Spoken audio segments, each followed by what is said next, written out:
So thanks everyone for making the time to come along for this, the first of the kind of vet webinars that we're doing. We've got another one in the diary, I think, for next week as well. We'll try and rattle through quite a lot of information right at the start, and that way we can leave as much time for sort of Q&A, and really happy to answer whatever you might want to ask. Happy to kind of pick things up afterwards and so on and so forth. So really looking forward to having a good conversation. So what we'll run through is I'll give you an overview of the animal health and welfare pathway, go into a little bit more detail about what will be for most farmers the first step on that, which is the annual health and welfare review, sometimes referred to as vet visits, and what that's all about. And then Tess will talk a little bit about some of the animal health and welfare grants available, and Tom will talk about some of the other financial opportunities available to livestock farmers, particularly in terms of slurry storage. At the centre of this, really, our vision for animal health and welfare and the pathway more broadly is all about healthier, higher welfare animals being produced. That's really at the core of it. It's a really simple principle to want to go after, but as we all know, and as you all know, it's something that's really complex to deliver really effectively, particularly across a really broad spectrum of different types of farms, different types of farmers. But there are some really big wins involved here in getting it right. You can see all of those on the screen, but really a big part of this is about sustainability. So we can reduce pressures on the environment, we can improve public health, the health of animals, the welfare of animals, by making animals more productive as a result. It makes it easier for farmers to continue to maintain those good standards. It underpins trade. It meets our national values. It helps us with food security. There really is a really massive sort of raft of benefits that we can enjoy by achieving this simple sounding but difficult to achieve objective. And as you can see there, a big part of the vision is about government working together with industry, including vets, including farmers, in making this happen. And actually, right at the centre of how we've done this is a partnership with the industry, with vets, in how we co-design the policy. So industry's been really involved, vets have been really involved. I think at the moment there's around 135 people actively involved in this co-design, including 35 vets, really making sure that we're putting veterinary perspective, science, the reality of farming absolutely at the core of how we're designing things and how we're going to make improvements, both at a kind of micro farm level and also at a kind of macro national level as well. So here really we're just sort of setting out what we're doing, how this co-design has worked. So there's been guidance tools, there's the co-design that's worked, there's the monitor and evaluation that we'll do as we continue through the pathway, and that's looking not just at what we're doing at the review at the initial stage, but what we'll be doing over time in the pathway more broadly. Really important that that co-design part and how vets have described the benefits can be realised is a really critical part of how we're operating. In the future, that's going to include programs for endemics and other endemic diseases and other endemic conditions, some really good monitoring and evaluation, and making sure that the annual review is tailored to the farm. So vets are really critical in making all of that happen. One of the really strong bits of feedback we've had, which I don't think will surprise anybody here, is that the people that farmers trust the most when it comes to animal health and welfare is their vet. Not just any vet, but their vet who they've got a relationship with, or the vet that they start bringing to their farm and build that relationship with over time. So the pathway itself is made up of 3 pillars. Mostly today we'll talk about the first one, which is around financial rewards for farmers to do better health and welfare. But then we're also looking at how we can stimulate market demand to make it easier for consumers to purchase those higher welfare products, and also looking at strengthening the regulatory baseline over time as well.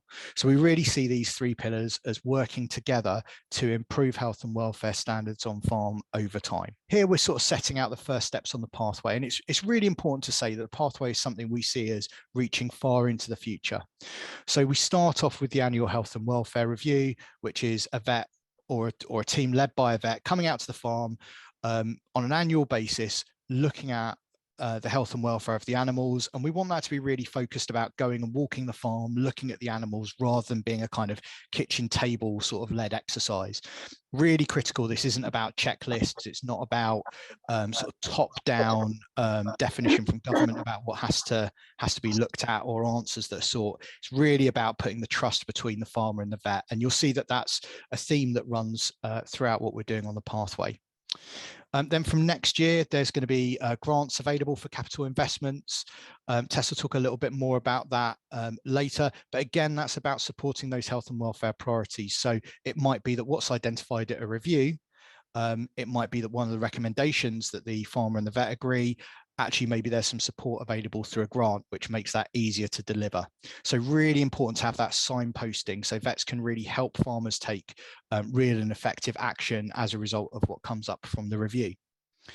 Then we've got disease eradication and control programs. So those are going to be looking at BVD in cattle, which we'll be testing for as part of the review, PRRS in pigs, which again we'll be testing for as part of the review, and then a broader kind of sheep health approach where it's likely to be a more kind of syndromic approach where farmers and vets can identify the issues that need addressing most on that farm, and then there's a package of support to help the farmer and the vet address that over time.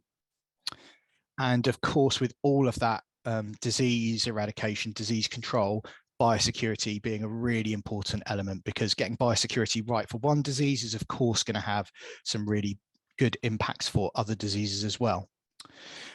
Payment by results we'll be trialing, and that's really about looking for how we can fund improvements in health and welfare on a kind of results basis.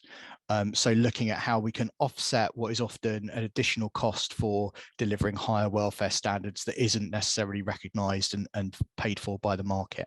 So going into a little bit more detail on the review specifically. So this is for farmers with more than 10 cattle or 20 sheep or more than 50 pigs. They can apply, they agree to complete a review within 6 months. There'll be some testing for one of those endemic diseases, or in the case of sheep, it'll be testing for worming treatment efficacy, looking at the health and the welfare of the animals, maybe talking about biosecurity, medicine usage, and there'll be around 2 to 3 hours for that, plus the time it takes to do the sampling for testing. Vet and the farmer agree the best things, the best actions for that farm to take. And really important to say there, that's not about creating a list of everything that's wrong. What's really important there is that's about identifying some achievable actions that the farmer can take that is right for that farmer on that farm with those animals, with those issues. So really tailored, really bespoke. And that'll be part of the vet report that's shared with the farmer, including test results, other findings. And really critical to say there, that report, that's not a checklist. We're not going to say this is precisely what must be discussed. I think government can sometimes have a bit of a tendency to say, right, you've got to spend 8 minutes doing this, 17 minutes doing that. And we create a big list that kind of doesn't work for anyone in trying to work for everyone. So what instead we're doing is, as I said earlier, putting that trust between the farmer and the vet, allowing you to make the decisions about what you should focus on that farm, which for one farm might be a deep dive into one particular issue, maybe that was raised as a result of maybe a regular tractor visit. On another farm, it might be something much more broad. Maybe the farmer hasn't seen a vet on their farm for a little while and needs something a bit broader. So really leaving it up to veterinary expertise, farmer interest about where are the best places to focus. And also really important to say that report is between the farmer and the vet. So DEFRA, RPA, we won't ever see that report. And the reason for that is we want it to be a place where the farmer and the vet can be absolutely honest about the challenges on the farm, what might happen next. There's no punishment to the farmer if they don't undertake those actions. What we want is for them to be common sense, good things to do that the farmer wants to do to make an improvement, rather than feeling that they'll be punished if they don't do what the vet's recommended. So really about making it very, very clear, this is not a backdoor inspection. We're not checking up on farmers. We're not asking the veterinary community to go and check up on farmers. This is about driving better behavior through better advice, expert advice from a trusted source. After the review, and a really important part, the vet's going to need to invoice the farmer. It's the farmer who's going to be paid by DEFRA. So DEFRA will submit a brief summary, say that they have done everything, the test has happened, they share a unique reference number for that, they'll get paid, and then of course they'll be able to pay their vet. So payment rates, I think we'll be able to share these slides as well in case people are frantically scribbling. But there are different rates for the species, and slightly confusingly, a different payment rate for beef and dairy cattle. The reason for the different rates is, while we're expecting 2 to 3 hours on each farm for the actual review, the amount of time that we anticipate it taking to take the samples is different on different farms. Different species, and equally the cost of doing the testing at the lab is different for the different diseases and conditions. And between dairy and beef cattle, for beef we're asking for a check test, in dairy we're talking about bulk milk test. So there are some differences, and that's why the payments are different across the different species. Yes, this just sets out a little bit more detail about what's needed. So again, this has all been reached through discussion with veterinary industry, farmers as well. What's needed to have a reliable understanding of the presence of disease or worming treatment, lack of worming treatment efficacy. And it's quite tricky here. What we're trying to do is make this as simple as possible with a single payment rate for each farm. Makes it much easier for farmers, should be easier for vets. What we want is a good, reliable set of results from the testing as well, which helps us both understand the situation on the farm, which is really critical to the farmer, but also helps build a really reliable national picture. It's really important to say that the review isn't going to fix all of these issues. So right at the start, very important to say as well that there will be endemic disease control programs coming after this. So at this stage, we're trying to build up some information, get a snapshot. So for example, bulk milk testing are not as reliable or not as sensitive as check tests, but give us a much better snapshot. So what will happen is, over time, as we introduce those programs, we'll look again at exactly what's needed to move from what we're doing now, which is getting a snapshot, broad understanding of the national picture, into something that will deliver much better results when it comes to control and eradication. We've started doing some of the first reviews. We started testing back in September. We've got a cohort of around 400 who have said they're interested in getting involved. Had some really good feedback. Vets have found that they're spending their time walking the farm, having good quality conversations, and they've really enjoyed the flexibility and bespoke nature of what we're doing here with the review, which we're really, really pleased about. Guidance has been straightforward and clear. There'll be more to learn as we continue testing with more, which we're doing over time, and then opening to eligible keepers in January. And if you could move along again, Mark. And I will stop there and hand over to my colleague Tess to talk about grants. Thanks, Martin. Good afternoon, everyone. I'm going to give you a quick overview of the animal health and welfare grants that we plan to launch next year. I will caveat this by saying that these details are subject to further decisions from DEFRA ministers. So we plan to provide grants to co-fund investment in equipment, technology and infrastructure that will enable farmers to achieve higher levels of animal health and welfare. We've gone through a process of co-design with farmers, vets and other experts to decide what to fund. And we intend to provide small and large grants. So small grants will be structured in line with the Farming Equipment and Technology Fund. Farmers will be able to select from a list of equipment and technology items, and if they're successful, they'll receive a grant towards the cost of this item. Large grants will focus on larger infrastructure projects, so this is in line with the Farming Transformation Fund. And we are starting our large grants offer with cattle farmers. There are some examples on the slide here about the types of projects we may fund. So for example, we might offer co-funding to farmers to upgrade their calf housing, improving the ventilation and increasing social contact by replacing individual housing with pair or group housing. We're intending to launch the first round of these grants in early 2023, but as mentioned, this is to be confirmed, and we'll share further information soon. We'll ensure that vets receive this further info as soon as it's available, as we understand that vets can have an important role in signposting towards the available support for their farmers. That's it from me. I'm happy to take questions in the Q&A, and I will pass over to Tom. Great, thanks. Thanks for that. So, hi there. My name's Tom Proud from a different part of DEFRA Future Farming Programme.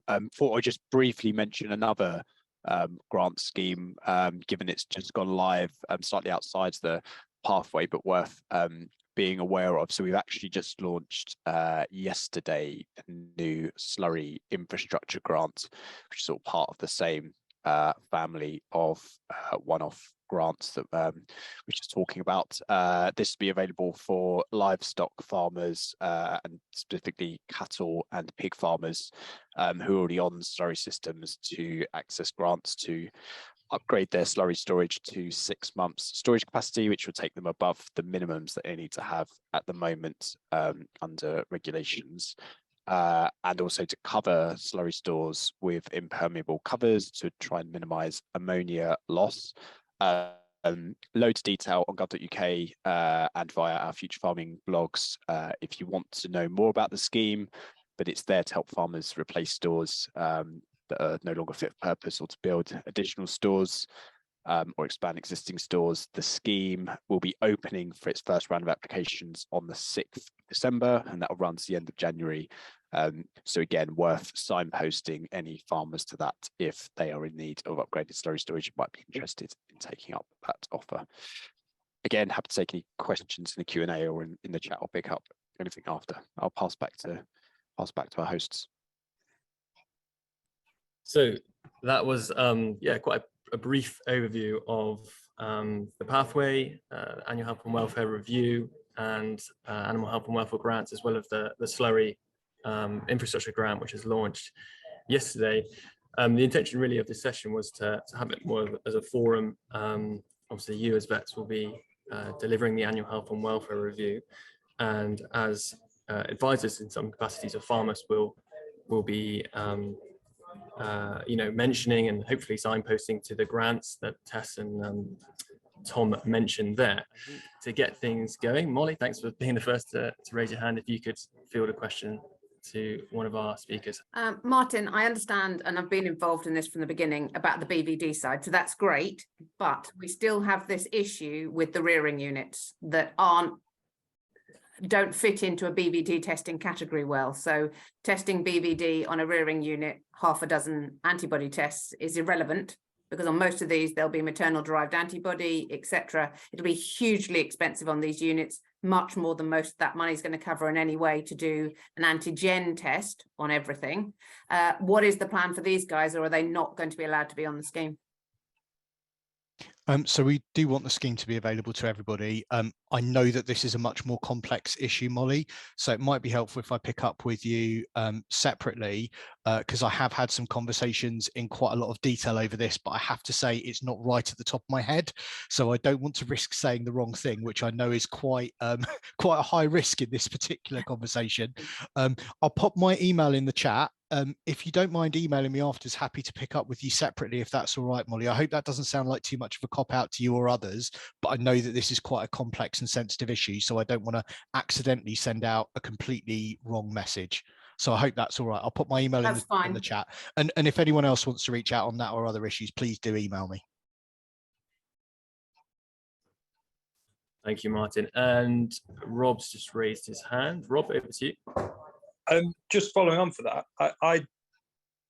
the discussion about BVD testing, there's no requirement to do BVD testing, is there, to access further funding? So in the example that was just being discussed, farms aren't obligated to do BVD testing in order to access any of this funding. So to have an annual health and welfare review, they have to do the testing that is accompanied with it. So PRRS for pigs or worming treatment efficacy for sheep, or BVD for cattle. That is part of the review, just as walking the farm, looking at the animals, writing a report is part of the review. You don't have to have had a review to apply for a grant, though of course we want people to be applying for grants on the basis of expert veterinary advice for pretty obvious reasons. And again, you won't have to have had a review in order to join the endemics programs. But we would expect in the vast majority of cases, if you want to be involved in the endemics programs, you'll want to have had a review because it will help you. Likewise, if you want to have a grant, we'd expect you'd want to have a review because it will help you get better advice and better guidance as to what improvements to make on your farm to have the maximum benefit. Just on that note then, is having a veterinary referral, following a review then going to increase a farmer's chance of success with the grant schemes? I will throw that one over to Tess, if that's okay. Tess? Yeah, thanks. Hi, Rob. We're currently looking at what parameters we set, what sort we ask farmers to provide in the application to the grant, in terms of highlighting how they've spoken to their vet, whether that's about the specific application or just in general. And in the longer term, we certainly intend for the review and the grant to go hand in hand, and for a farmer to have their review and then apply to the grant using the insights they've got from that review. Okay, thanks. I've got another question, but I'm sure there's loads of hands up, so I'll ask that in a minute. And there's loads of things in the chat as well. So go on, Rob. You ask your next question. There's no other hands up at the moment, so we'll get to the chat. So my question, before we got sidetracked on BVD, was you mentioned the opportunities of a vet-led team delivering these reviews. By that, what do you mean? Do you require a veterinary surgeon to do the visit, or kind of? Is that not the case? Yes, great question. So it's got to be done under veterinary. So it's going to need to be a vet that says, yes, this has happened. Yes, this has been good quality. Yes, this is a good review. Yes, the testing has happened.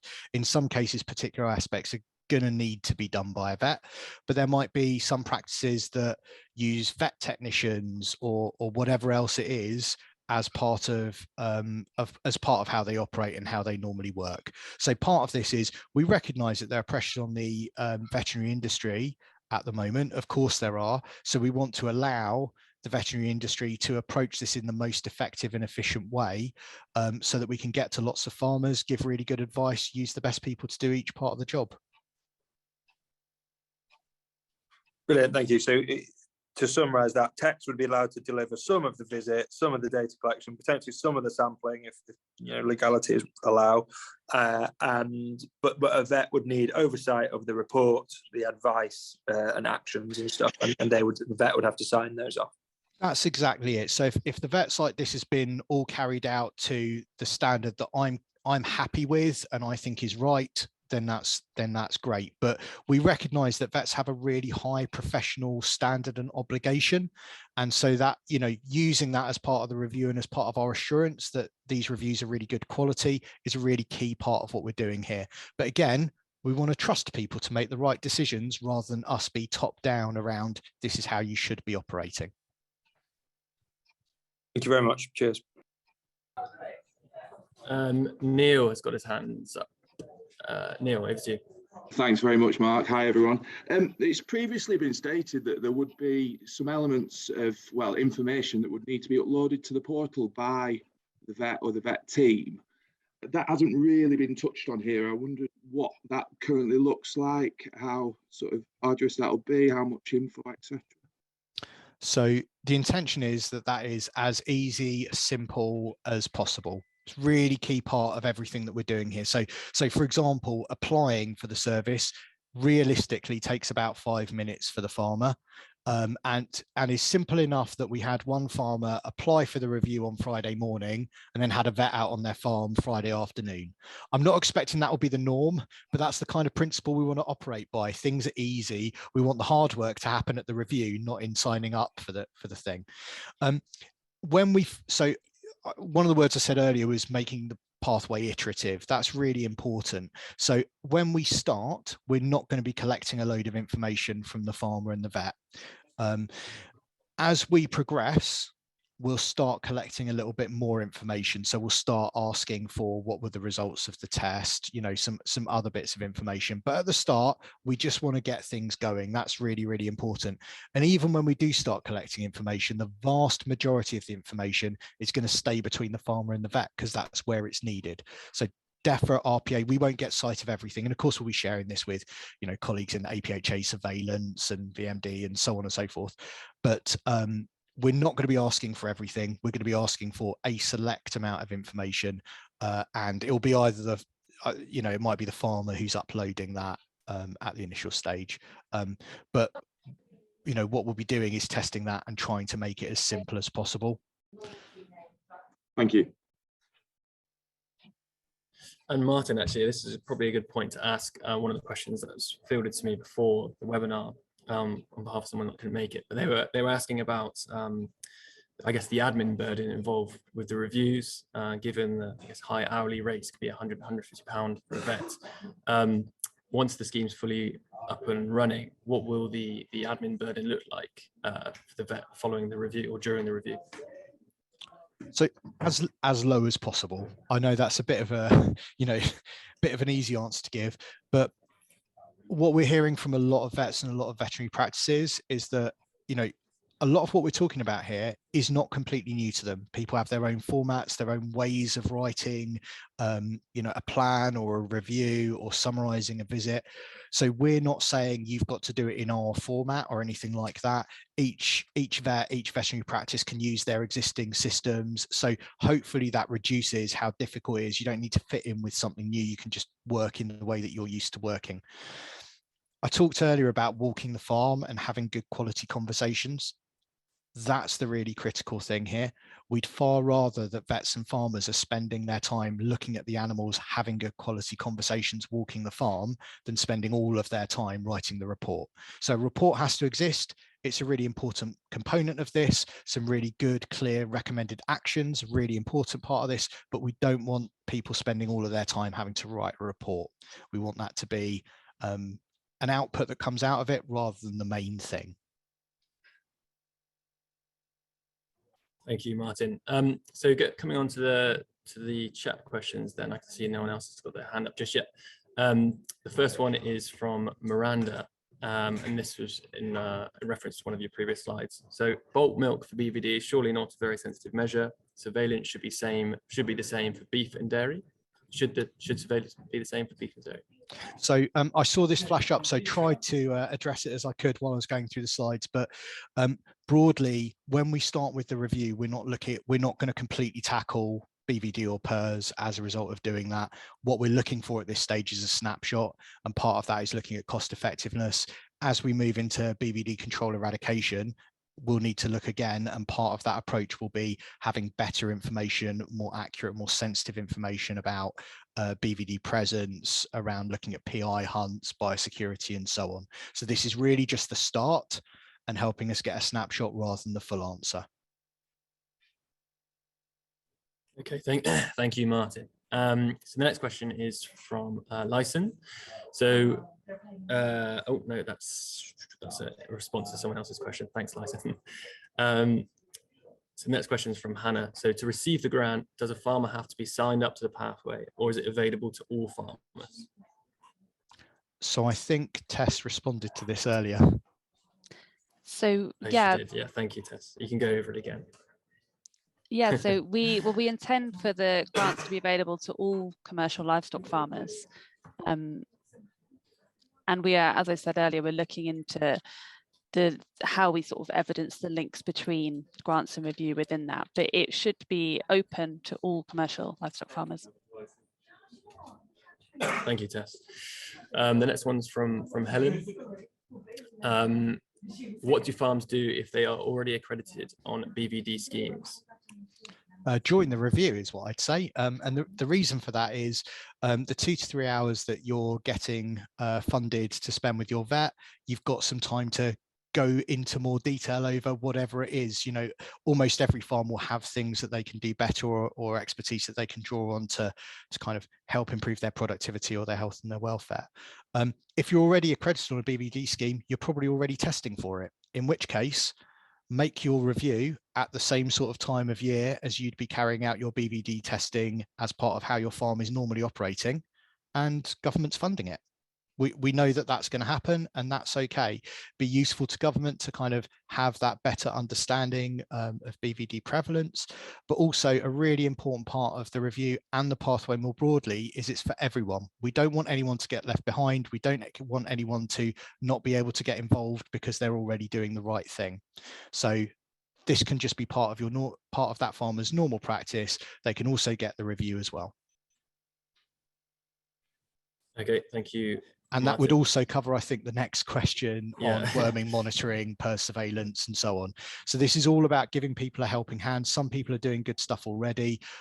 They can, you know, go over and above. We've talked about, you know, if people are already on an accreditation scheme, such as Red Tractor, well, they might identify some things that they could improve through Red Tractor, and then use the review to spend 2 or 3 hours going into, okay, how can you make those improvements? What can you do to drive a better outcome that you've identified as part of your assurance scheme review? And Lyson, you've put your hand up. If you maybe potentially want to come in on that point. Yes, thank you, Mark.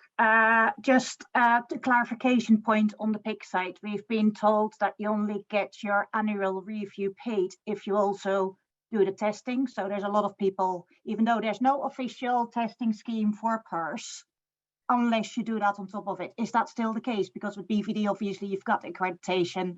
I know there's this issue that you can't pay unless you've got proof, but it seems to be a little bit of a waste of public money if you already got an accreditation scheme or already know what the monitoring samples are saying.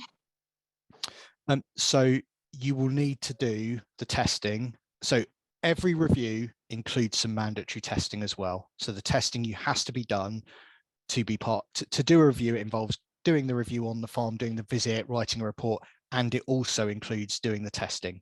So both of those things need to happen. So yeah, testing will need to happen.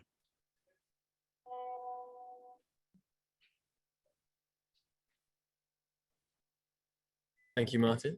Molly, you've got your hand up. Yeah, I was just going to say, how close to the testing does it need to be in reality? So if we go and do a discussion with the farm and then decide that actually they want blood samples done, but actually that's not an ideal time to do it because the young stock for this year is too young, do they still get covered, or do we have to wait to the time of year to do the initial review at the point that it's going to be sensible? Because we need young stock in beef weaned in reality, or at least, you know, in the right age bracket.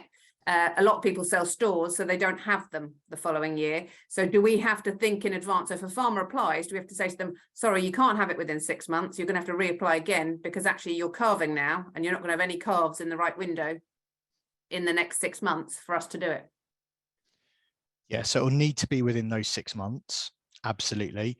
But if a farmer signs up and doesn't do it within those 6 months, 2 things. One is they're not punished. There's not a problem for them not doing it. And secondly, they can withdraw their application and then reapply later. It doesn't prevent them coming in again. So if they, you know, we'd hope most farmers will kind of have a bit of common sense here and know what to do. But in the event that they don't make a sensible decision in that regard, and you give them some advice, they can say, okay, no problem, and there's no issue for them. So you're not having to say, oh, you've messed this all up for yourself, you're not going to get the funding. But that 6 months is basically a balance between giving people as long as possible to do the right thing for their farm, but also having control over, you know, what our projected spend is as government and all those boring things that we really do have to worry about. I would add as well, there can be a gap between going and doing the actual walking the farm, the review part, and then doing the testing, as long as it's all carried out within those 6 months. So we absolutely want the farmer and the vet to have the flexibility to work out how to organize their time, structure things, when things should happen, rather than us trying to define precisely how it has to work. That's fine, as long as the understanding with DEFRA is, and certainly when Paul and I were discussing this originally, they understand that it is going to be very concentrated for beef at one time in the year. because almost everybody weans in the autumn. And that is when their calves first hit the criteria that we can BVD test them. And they're certainly not going to want to do them once they've turned them out again. So the pressure is going to be very loaded in one place in the year on the beef side. Yeah, I think we absolutely recognise that, Molly, and that's one of the reasons we don't want to be overly prescriptive about how every element of this has to work, because practices and farmers will be much better placed to make this work efficiently and effectively than we are by trying to, you know, top down define how it has to work. I'm not saying it'll be without challenges, Molly, but we know that actually if we want this to succeed, the veterinary community have just a tremendous role to play in making it work. But actually, if we can get this right, I think there is such a massive win for animals, farmers, vets, the public, the environment, you know, all this kind of stuff. So really important, I think. Okay, thank you, Molly. And there's a question from Amy in the chat here. So how much is actually agreed for sure? What date can farmers start to apply? So eligible farmers who are BPS recipients, and there's a little bit more definition about that, but that'll all be publicised. We'll be able to apply in January. That's when we'll be opening it up. I am, of course, a civil servant, so January does not mean the 1st of January. It means at some point in January. We'll be able to give a more specific date as we get closer, but we know by giving specific dates, you know, that there's obviously a little bit of a risk there. At that stage, they'll put in a kind of expression of interest, and then they'll get an email shortly after saying, click on this link, you can apply. Relatively straightforward, but we'll be improving that over time. At that initial point, it will be one review per SBI, single business identifier, and then over time, we'll iterate that so that people will be able to have multiple reviews against that single SBI. So the intention there is if you've got multiple species, you can have multiple reviews, or equally, if you've got multiple sort of epidemiologically distinct herds or flocks, you'd be able to have multiple reviews. But that will come over time. Thank you, Martin. And this is a question for Tom. So apologies, Tom, if you've answered this in the chat. I can't see the bottom. But what is the minimum and maximum spend for the slurry storage grants?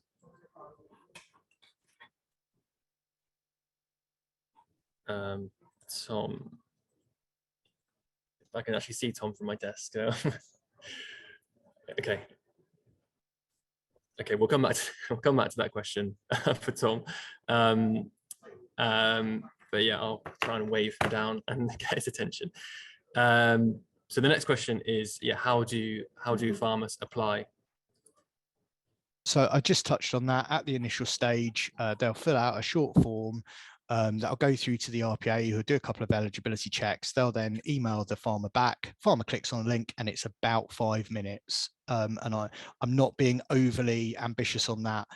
Some of the people that we've done the co-design with have seen the service. They've seen how long it takes to apply. And the feedback we've had from farmers that have been using it so far is it's really simple and straightforward. It looks like the kind of thing you'd be used to whenever you're going on a kind of government website for a driving license or DVLA or whatever else. So quite straightforward. Thank you, Martin. Miranda, you've raised your hand.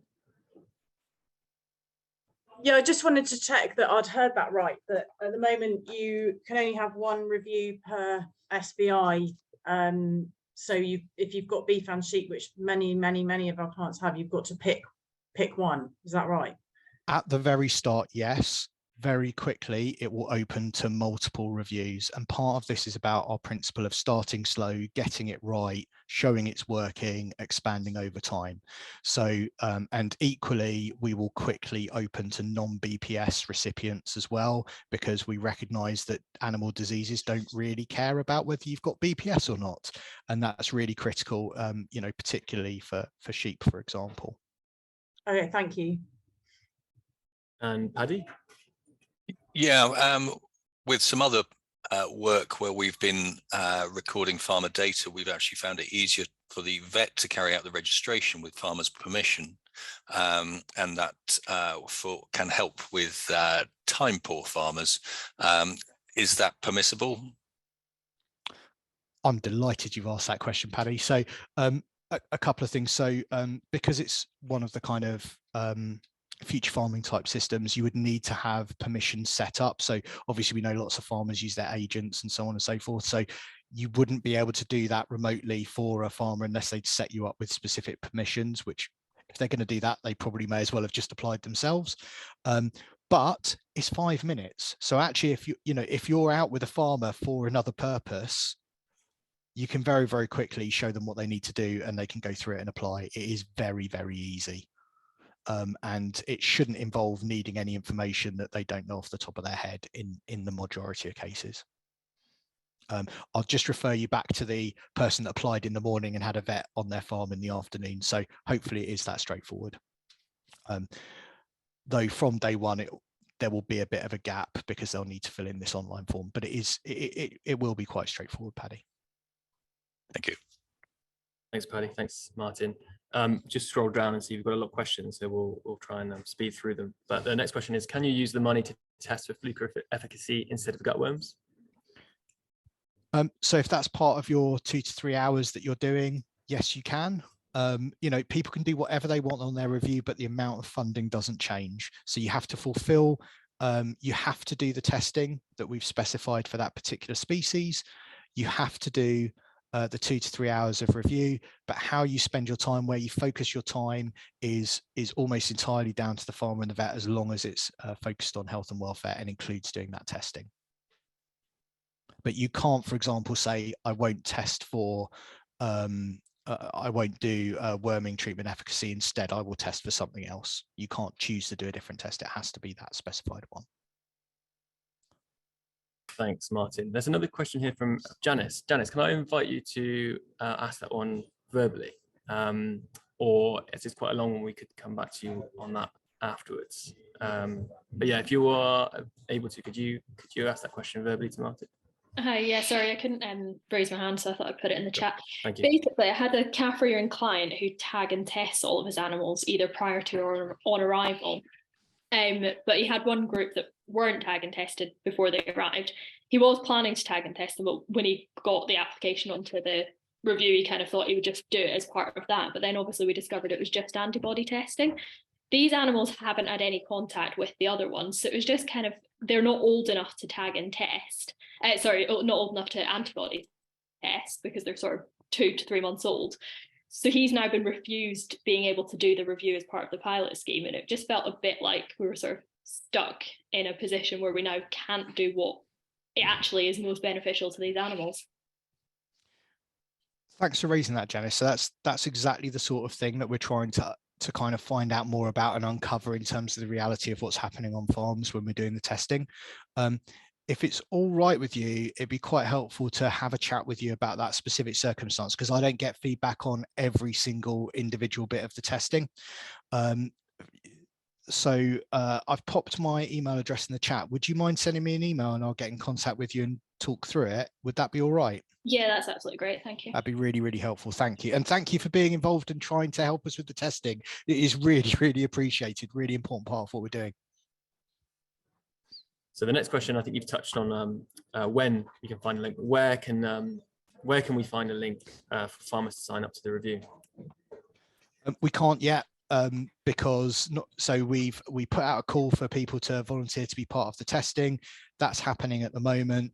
There'll be more comms coming out as we get closer to opening it up to eligible keepers, and at that point we will be doing everything we can, reaching out through vet societies, every route we can to try and get that link out there.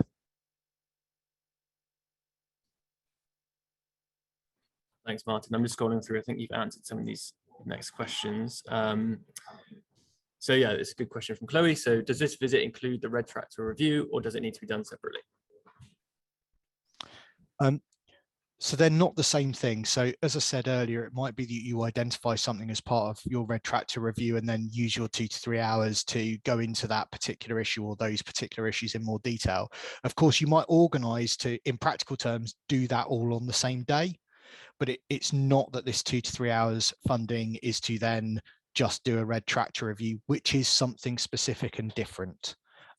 So this could help you expand beyond what you've learned on the review or identified in terms of things that you can change. I've just noticed quickly on the chat, Kate's asked about a number of people having calf rearing units. What I'll do is I'll put something together, get a response together, and I'll ask Mark to share that with participants of this seminar. Thanks, Martin. And just coming back to that question on Slurry, Emma, I can send you an email afterwards with a link to the farming blog where it has all the details on in terms of minimum, maximum, and all the details associated with that. So on to a question from Janice. Janice, apologies, you might have asked this verbally, but is there a plan to offer other disease testing in the future? So a big principle was to start slow, and really early on when we had conversations with industry, there was quite a strong steer to pick, a priority for cattle, a priority for pigs, focus on that, get some really good traction, and then look at what we do next. So we're absolutely looking to the future about what might be the next thing to do. But the first stage is we need to demonstrate that what we're doing for PRRS, what we're doing for BVD works and is having really effective outcomes. So that's a really critical part of it. So at the start, PRRS and BVD, and as we said before, we've got funding for 3 years of the review. After that, we'll review the review. But that's the intention. We see the pathway as being a really long-term vision. And what we want to be able to do is demonstrate how effectively the industry can tackle these sorts of diseases and what we can do to help them in the future. Thank you, Martin. And Rob, you've got your hand up. I was only going to comment really on examples raised by Janice and others, that it sounds as though, like you mentioned, there's 570 quid being given to these farmers to sign up for this scheme and do the review. Like that example, he hadn't antigen tested a group of calves. Well, if he's getting 570 quid to do 2 hours with his vet and blood sample 5 calves, the results of that don't seem that relevant. I agree. The results of 5 random calves picked out of a shed full of tag and tested animals, but that money more than covers the all sorts of testing, really, doesn't it? So I think we've got to remember that we're not sending vets are not sending itemized invoices to DEFRA to claim this stuff back.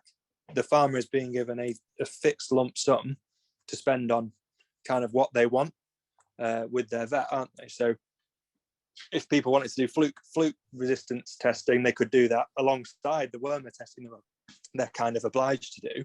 If people want to do BVD tag and testing alongside the blood sampling they're obliged to do, then the money's there, isn't it? So it seems like that shouldn't put farmers off. That should be an incentive, really. Thanks, Rob. Nothing to add to that. Thank you, Rob. So the next question is from Brendan. So the difference in support for beef and dairy herds would suggest that you think a significant amount of the funding should be spent on sampling for the required BVD funding. This doesn't seem to fit with your projected vision of the review being flexible and of best value to the individual farm. Why have you included such a specific requirement?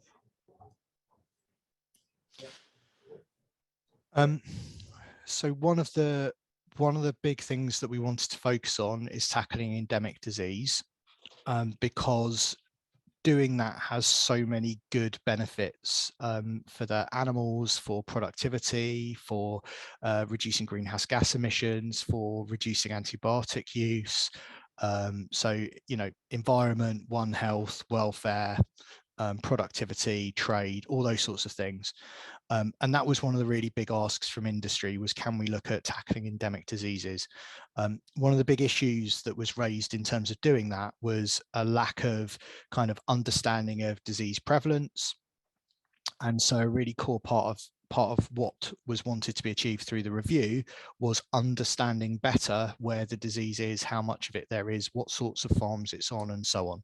So that's why quite a significant part of the funding is geared towards sampling and testing.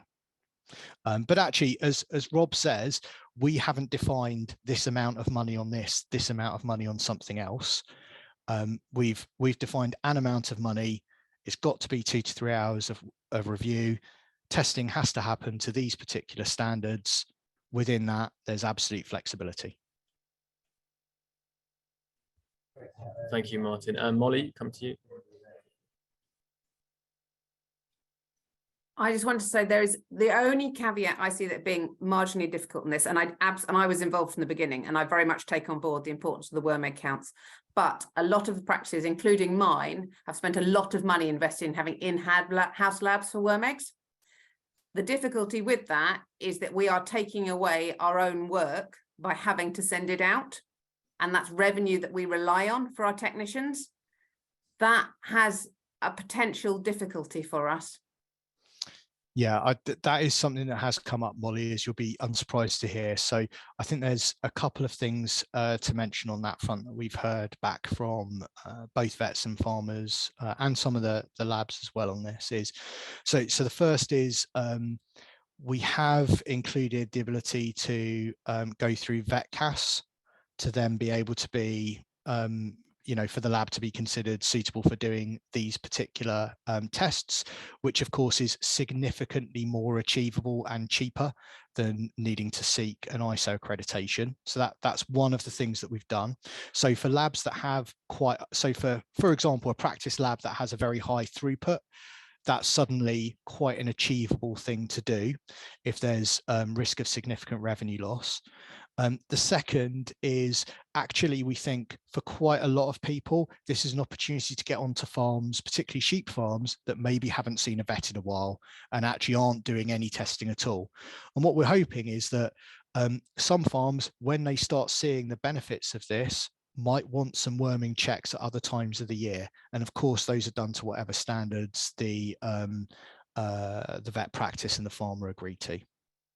So it's not a perfect answer, Molly, but I think you'll probably be aware in this particular space, I just don't think there is a perfect answer. So what we're trying to do is come up with the kind of fairest option that doesn't disadvantage people too severely, but equally means that we're getting really good quality results for the farmers and vets to use most effectively. Thank you, Martin. So the next question in the chat is, when can we expect details of what the mandatory testing will be? So a lot of that was on the slides. There is also guidance that's being used by the vets who are testing it out in the field at the moment. That guidance is being tested. That's part of what we're testing. So we're not putting that out to everybody. I'm sure we can circulate the slides afterwards, which have a little bit more information. But actually what we'll do is we'll put out the guidance once it's been thoroughly tested, because we know from other things in the animal health and welfare space, occasionally when you put out something and then it gets revised a couple of years later, it's already on practice websites, it's already on society websites, and people are using out of date guidance, and we really want to avoid that where we can. Thanks, Martin. And Beatrice makes a point about further clarification on what information is likely to be needed passed on. So I think, Beatrice, yeah, my colleague Paul was making a note of feedback, and that will be taken on board. So on to Jim's question. Okay, that's not. Sorry, can I just very quickly respond to part of what Beatrice said there? Sure. Yeah, please do. You're not going to be asked for 6 months worth of reports after the fact. So the report that you write is between you and the farmer. We're not going to be asking for that. And if you do, if you're doing reviews, say in February and March, and at that point we're not asking for more information from the farmer, you won't be under any obligation to give us any of that information. It'll only be for those people coming into the review once we start asking for that information. So we're not going to be doing a retrospective, dig out hundreds of files, send us all this information. Absolutely won't be part of it, Beatrice. That'd be an absolute nightmare. Thanks, Martin. So conscious of time, we've got a couple of minutes left and many more questions to cover. So I think we're going to have to write up a question and answer pack to send around to everyone afterwards to get back to all the questions. So there's one from Gareth in the chat. So in relation to sheep, are farmers restricted to testing for the efficacy of worming treatments at this stage, or can they now elect to undertake testing for any of the iceberg diseases? It's got to be the worming treatments at this stage. The sheep health approach that we talked about, which will launch later, that's when we'll be looking at iceberg diseases, at syndromic issues, that kind of stuff. You're on mute, Mark. Sorry, thank you, Martin. Go on, Miranda. Yeah. Oh God. Sorry, a bit slow. Just wondering if there's any sort of format for how the report should be, given that the farmer's got to provide a summary of it. Is there only like framework or? So the summary page is basically what farm is it, which vet, what's the RCVS number, what's the unique reference number for the lab, the testing result. It's that kind of super basic stuff. The report itself, whatever format you want to use. So lots of practices will have their own formats for these sorts of things. Just use that. We might provide a template or something for people that want something else, but actually, you know, use what you're already using. We don't want to reinvent the wheel or tell people how to do things or create a different way of doing things where there's no real benefit to doing so. Okay, thank you. And we'll move to Rob, and then we'll close the Q&A. I'll ask a couple quick questions I can see in the chat. But Rob, if you can ask your, Nicola, were you the one to just ask? And that's a Yeah, sorry. Yeah, sure. Thank you. Go for it. Yeah, thank you very much. Martin, I just want to go back to a few minutes ago when you mentioned about endemic disease and trying to work out the prevalence of these diseases in the country, because I don't know if you could just clarify this, and sorry if I've missed something, but earlier you said that the data will be staying on farm. So I can see the benefits to this to individual farmers, but I fail to see how this has a wider benefit, particularly with regard to establishing national prevalence when the data is not being analysed in that way. It's only being kept on individual farms. So you're able to just explain that a bit more? Yeah, absolutely. So as I mentioned, over time, we'll start collecting more information that will include those test results. That will remain anonymized, so we won't know a specific farmer has or doesn't have BVD, but we'll know a farm, a big farm or a small farm in Derbyshire or whatever does have BVD or doesn't. At the initial stage, the way we'll be getting that information is the national reporting that happens from the labs. So on BVD and PRRS, that all goes in as part of national reporting into APHA. So that'll give us some information, and then that will improve over time. Great, thank you. Thanks, Martin. And I think you've touched on this, but just to probably good to go over it again. But can you reshare the link for farmers to follow? I assume that's in reference to the sort of beta testing. Paul, so yeah, we can pop in the chat a link to the kind of latest stuff on the annual health and welfare review, no problem at all. There is not yet a link for farmers to sign up to the review because it isn't yet live. We're still doing, well, it's live in that we're testing it, but it's not open to all eligible keepers at the moment. Once that becomes available, we'll be putting that out there through every route we can possibly find. Yeah. Thanks, Martin. And then the last question, and as I say, we'll send out a pack with all the questions answered. And I think, Martin, you've put your email address in the chat, so I imagine you'll be getting some homework to do.